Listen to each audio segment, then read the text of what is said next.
নমস্কার বন্ধুরা, সুপ্রিয়া রান্নাঘরে আবার একটা নতুন পর্বে তোমাদের সকলকে স্বাগত। আজকে পালং শাক দিয়ে একদমই নতুনত্ব একটা দুর্দান্ত রেসিপি আমি তোমাদের সাথে শেয়ার করব। বন্ধুরা, আশা করি তোমরা অনেকভাবেই পালং শাক রান্না করে খেয়েছো, কিন্তু এইভাবে একবার পালং শাক রান্না করে খেয়ে দেখো।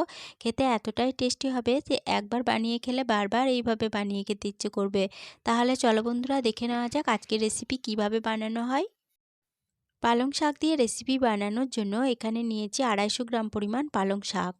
পালং শাকগুলো বাজার থেকে কিনে আনার পরে একবার জল দিয়ে ভালোভাবে ধুয়ে পরিষ্কার করে নিয়েছি। এরপরে শাকগুলো বেছে নেব। এখানে আমি আমার রান্নার প্রয়োজন মতো 250 গ্রাম পালং শাক রান্না করছি, তবে তোমরা তোমাদের রান্নার প্রয়োজন অনুযায়ী শাকের পরিমাণটা কম বা বেশি করে নিতে পারো। শাকগুলো দেখো বেছে নেওয়া হয়ে গেছে। এরপরে পালং শাকগুলো কেটে নেব। কেটে নেওয়ার জন্য এখানে আমি একটা ছুরির সাহায্যে কেটে নিচ্ছি, তবে তোমরা চাইলে আমি যেভাবে ছুরির সাহায্যে কেটে নিচ্ছি ঠিক সেইভাবে বটির সাহায্যেও কেটে নিতে পারো। প্রথমে দেখো এক মুঠো শাককে গোছ করে ধরে নিয়ে তারপরে দুভাগে কেটে নিয়ে তারপরে শাকগুলোকে ঠিক এইভাবে কেটে নিচ্ছি। সমস্ত পালং শাকগুলো দেখো কেটে নেওয়া হয়ে গেছে। এরপরে শাকগুলো এখান থেকে তুলে নিচ্ছি। শাকগুলো তুলে নিয়ে শাকগুলো আবারও জল দিয়ে ভালোভাবে ধুয়ে নিলাম, আর শাকগুলো ঠিক এইভাবে কেটে নিয়েছি। এবার শাকগুলো একটা সাইডে সরিয়ে রেখে দিচ্ছি। এদিকে নিয়েছি একটা মিডিয়াম সাইজের টমেটো, একটা মিডিয়াম সাইজের আলু, দুটো মিডিয়াম সাইজের পেঁয়াজ, আর নিয়েছি 4 কোয়া রসুন। এবার এই সমস্ত সবজিগুলো কেটে নেব। প্রথমে আলুটা কেটে নিচ্ছি। আলুটাকে আমি আগে থেকে খোসা ছাড়িয়ে জল দিয়ে ধুয়ে রেখে দিয়েছিলাম। আলুটা কেটে নিচ্ছি। আলুটা দেখো প্রথমে দুপাক করে কেটে নিয়ে তারপরে ঠিক মাঝ বরাবর কেটে নিয়ে এইভাবে লম্বা করে আলুগুলোকে কেটে নিচ্ছি। আলুটা কিভাবে কেটে নিচ্ছি আশা করি ভিডিও দেখে বুঝতে পারছো। আলুটা আমার কেটে নেওয়া হয়ে গেছে, আর আলুগুলো দেখো ঠিক এইভাবে একটু পাতলা করে কেটে নিয়েছি। এবার আলুগুলো একটা সাইডে সরিয়ে রেখে দিচ্ছি। এরপরে পেঁয়াজটা কেটে নেব। পেঁয়াজটাকে প্রথমে দুফাক করে কেটে নিয়ে তারপরে দেখো এইভাবে লম্বা করে কেটে নিচ্ছি। পেঁয়াজটা কেটে নেওয়া হয়ে গেছে। পেঁয়াজটাও একটা সাইডে সরিয়ে রেখে দিলাম। এরপরে রসুনগুলো কেটে নেব। রসুনগুলোকে দেখো ঠিক এইভাবে গোল গোল করে কেটে নিচ্ছি। সমস্ত রসুনগুলো কেটে নেওয়া হয়ে গেছে। এবার রসুনগুলো একটা সাইডে সরিয়ে রেখে দিচ্ছি। টমেটোটা কেটে নেব। টমেটোর পিছন সাইডটা অল্প একটু কেটে বাদ দিয়ে দিলাম। এরপরে টমেটোটাকে দুভাগ করে কেটে নিয়ে ঠিক এইভাবে টমেটোটাকে কেটে নিচ্ছি। আমি এখানে সমস্ত সবজিগুলো ছুরির সাহায্যে কেটে নিচ্ছি, তবে তোমরা চাইলে আমি যেভাবে ছুরির সাহায্যে কাটছি সেইভাবে বটির সাহায্যে সবজিগুলো কেটে নিতে পারো। টমেটো কেটে নেওয়া হয়ে গেছে। এরপরে সমস্ত সবজিগুলো এখান থেকে তুলে নিয়ে আবারও একবার জল দিয়ে ভালোভাবে ধুয়ে নিলাম। এগুলো একটা সাইডে সরিয়ে রেখে দিচ্ছি। এরপরে গ্যাসের ওভেনে একটা কড়াই বসিয়ে গ্যাসটা অন করে কড়াইয়ের মধ্যে দিয়ে দিচ্ছি 1 চামচ সর্ষের তেল। তেলটা ভালোভাবে গরম হয়ে যাওয়ার পরে তেলের মধ্যে দিয়ে দিচ্ছি রসুন। এখানে 3 কোয়া রসুনকে থেতো করে রেখে দিয়েছিলাম। রসুনটা তেলের মধ্যে দিয়ে রসুনটাকে ভালোভাবে নেড়েচেড়ে ভেজে নিচ্ছি। রসুন বেশ লালচে করে ভাজা হয়ে গেছে। এরপরে এই তেলের মধ্যে কেটে রাখা পালং শাকগুলো দিয়ে দিচ্ছি। সমস্ত পালং শাক তেলের মধ্যে দিয়ে দিলাম। এবার গ্যাসের ফ্লেমটা হাইতে রেখে পালং শাকটাকে একটু সময় ধরে নেড়েচেড়ে ভেজে নেব। হাই ফ্লেমে পালং শাকটাকে 2 মিনিট মতো নেড়ে ভেজে নিলাম। এবার পালং শাকটা কড়াই থেকে নামিয়ে নেব। পালং শাক কড়াই থেকে নামিয়ে নেওয়ার পরে ওই কড়াইটায় আবারও ভালোভাবে ধুয়ে নিয়ে কড়াইটা গ্যাসের ওভেনে বসিয়ে দিয়ে কড়াইয়ের মধ্যে দিয়ে দিচ্ছি 4 চামচ সর্ষের তেল। তেলটা ভালোভাবে গরম হয়ে যাওয়ার পরে তেলের মধ্যে কেটে রাখা আলুগুলো দিয়ে দিচ্ছি। সমস্ত আলু তেলের মধ্যে দিয়ে দিলাম। এবার মিডিয়াম ফ্লেমে আলুগুলোকে একটু সময় ধরে নেড়েচেড়ে ভেজে নিচ্ছি। আলুগুলোকে 1 মিনিট মতো নেড়ে ভেজে নেওয়ার পরে আলুর মধ্যে একটা ঢাকা দিয়ে দেব। ঢাকা দিয়ে আলুগুলো ভাজা হতে দেব। এতে 2 in 1 কাজ হবে, ভাজাটা ভালোভাবে হয়ে যাবে আর সিদ্ধর কাজটা অনেকটা এগিয়ে থাকবে। ঢাকা দিয়ে মিডিয়াম ফ্লেমে আলুগুলো 4 মিনিট ভাজা হতে দিয়েছিলাম। 4 মিনিট পর ফিরে এসে ঢাকা খুলে নিলাম। আলুগুলো দেখো বেশ লালচে করে ভাজা হয়ে গেছে, আর এই 4 মিনিট ঢাকা দিয়ে ভাজা হওয়ার ফাঁকে দুবার ঢাকা খুলে আলুগুলো নেড়েচেড়ে দিয়েছিলাম।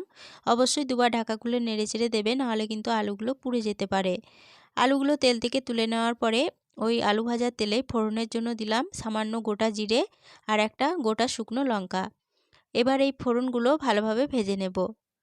ফোড়নগুলো ভালোভাবে ভেজে নেওয়ার পর ফোড়ন থেকে যখন সুন্দর গন্ধ বেরোতে শুরু করে দিয়েছে তখন তেলের মধ্যে কেটে রাখা রসুনগুলো দিয়ে দিলাম।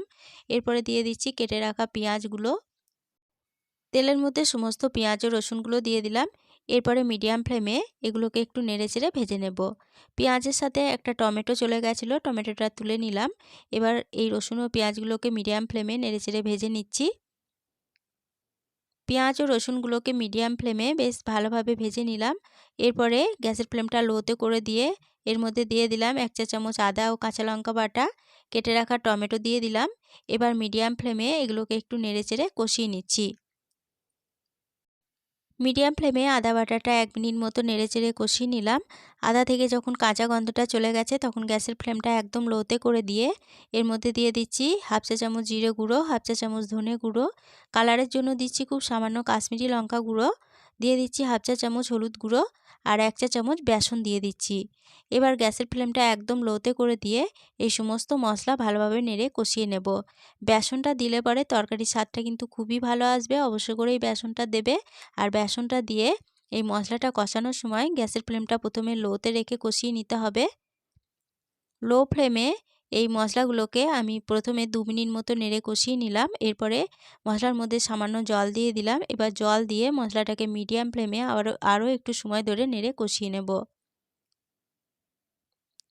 মিডিয়াম ফ্লেমে মশলাটাকে আবারও 3 মিনিট মতো নেড়ে কষিয়ে নিলাম। মশলাটা খুব ভালোভাবে কষানো হয়ে গেছে। এরপরে এই মশলার মধ্যে ভেজে তুলে রাখা আলুগুলো দিয়ে দিচ্ছি আর ভেজে তুলে রাখা পালং শাক দিয়ে দিচ্ছি। এবার পালং শাক ও আলুগুলো মশলার সাথে একটু নেড়ে কষিয়ে নিচ্ছি। আলু ও পালং শাক মশলার সাথে 1 মিনিট মতো নেড়ে কষিয়ে নিলাম। এরপরে দিয়ে দেব জল। এখানে আমি 1 কাপ পরিমাণ জল দিচ্ছি। জলের পরিমাণটা অবশ্যই বুঝে দেবে। 1 কাপ পরিমাণ জল এই তরকারির মধ্যে দিতে হবে। খুব বেশি ঝোল এই তরকারিতে ভালো লাগে না। এরপরে তরকারির মধ্যে দিয়ে দিলাম স্বাদ অনুযায়ী লবণ। স্বাদের ব্যালেন্সের জন্য দিলাম 1/2 চা চামচ চিনি। এবার সমস্ত উপকরণ জলের সাথে ভালোভাবে নেড়ে মিশিয়ে নিচ্ছি। সমস্ত উপকরণ জলের সাথে ভালোভাবে নেড়ে মিশিয়ে নেওয়া হয়ে গেছে। এরপরে তরকারির মধ্যে একটা ঢাকা দিয়ে দিচ্ছি। ঢাকা দিয়ে মিডিয়াম ফ্লেমে তরকারিটাকে একটু সময় ধরে রান্না করে নেব। ঢাকা দিয়ে মিডিয়াম ফ্লেমে তরকারিটাকে 4 মিনিট রান্না করে নিলাম। 4 মিনিট পর ফিরে এসে ঢাকা খুলে নিলাম। ঢাকাটা খুলে নেওয়ার পরে তরকারিটা আবারও একবার নেড়েচেড়ে নিয়ে এই তরকারির আলুগুলো ভালো মতো সিদ্ধ হয়েছে কিনা একটু চেক করে নেব। তরকারির আলুগুলো দেখো খুব ভালোভাবে সিদ্ধ হয়ে গেছে। এরপরে এই তরকারির মধ্যে সামান্য ধনেপাতা কুচি দিয়ে দিচ্ছি আর দিয়ে দেবো একটা কাঁচা লঙ্কাকে ফাটিয়ে। এবার এই ধনেপাতা কুচি ও কাঁচা লঙ্কা তরকারির সাথে ভালোভাবে নেড়ে মিশিয়ে নিচ্ছি। এগুলো ভালোভাবে নেড়ে মিশিয়ে নেওয়ার পরে গ্যাসের ফ্লেমটা বন্ধ করে দিয়ে তরকারিটা ঢাকা দিয়ে আরও 5 মিনিটের জন্য স্ট্যান্ডিং টাইমে রেখে দিয়েছিলাম। 5 মিনিট পর ফিরে এসে ঢাকা খুলে নিলাম। পালং শাকের রেসিপিটা কতটা লোভনীয় হয়েছে আশা করি দেখেই বুঝতে পারছো। রেসিপিটা ভালো লেগে থাকলে প্লিজ লাইক, কমেন্ট ও সকলের সাথে শেয়ার করে দিতে ভুলো না। নতুন বন্ধু হয়ে থাকলে চ্যানেলটা সাবস্ক্রাইব করে পাশে থেকো। আজকের রেসিপিটা এই পর্যন্তই ছিল। ফিরে আসবো আবার নতুন কোনো রেসিপি নিয়ে।